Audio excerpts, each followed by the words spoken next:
ডিমের এই রেসিপিটা মাংসের স্বাদকেও হার মানাবে, খেতে এতটাই মজার হয়। আমার বাসায় যেদিন এই রেসিপিটা রান্না করি সেদিন এটা দিয়েই সবাই পেট ভরে ভাত খেয়ে নেয়। আসসালামু আলাইকুম, কেমন আছেন সবাই? আমি রান্না করার জন্য প্রথমে 4টা ডিম ভেঙে নিয়েছি একটা বাটিতে। অল্প একটু লবণ আর অল্প একটু হলুদের গুঁড়া আর অল্প কিছুটা নারকেল বাটা দিয়ে দিয়েছি। এখন ভালোভাবে মিক্স করে একটা পলি ব্যাগের মাঝে ঢেলে নিচ্ছি। পলি ব্যাগটা ভালোভাবে গিট দিয়ে আটকে নিলাম যাতে ডিমগুলো বেরিয়ে না যায়। এখন আমি ভাপ দিয়ে নেব।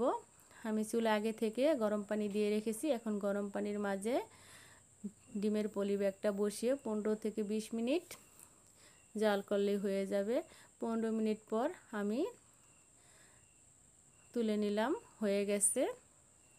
এখন আমি ঠান্ডা হওয়ার পরে পলি ব্যাগটা থেকে ডিম বের করে নিয়ে তারপরে পছন্দ মতো সাইজ করে টুকরো টুকরো করে কেটে নেব।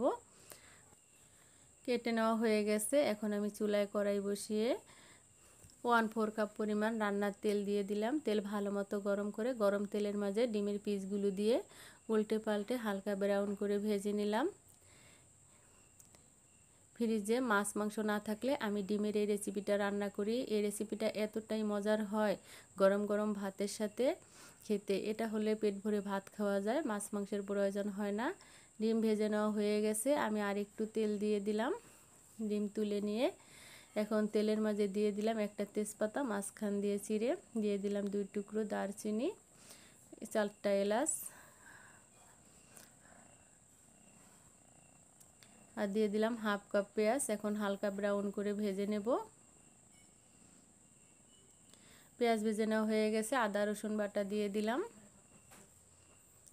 এখন ভালোভাবে ভেজে নিচ্ছি। এখন আমি নারকেল বাটা দিয়ে দিলাম, কারণ আমি আজকে ডিমের এই রেসিপিটা নারকেল বাটা দিয়ে রান্না করব। আর নারকেল বাটা দিয়ে রান্না করলে খেতে কিন্তু বেশি মজার হয়। অল্প করে পানি দিয়ে দিলাম। দিয়ে দিলাম হলুদের গুঁড়া,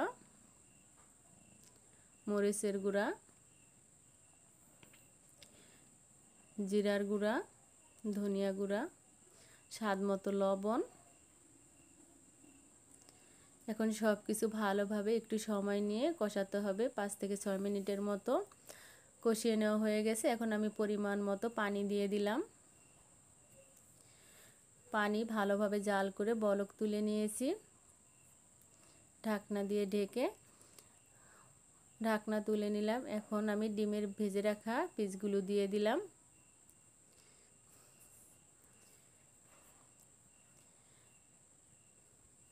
দশ মিনিটের মতো রান্না করে নিয়েছি। দিয়ে দিলাম ভাজা জিরার গুঁড়া 1/4 চা চামচ পরিমাণ। রান্নাটা হয়ে গেছে। এখন আমি আস্ত মশলাগুলো তুলে ফেলে দিলাম। দিয়ে দিলাম কয়েকটা কাঁচামরিচ।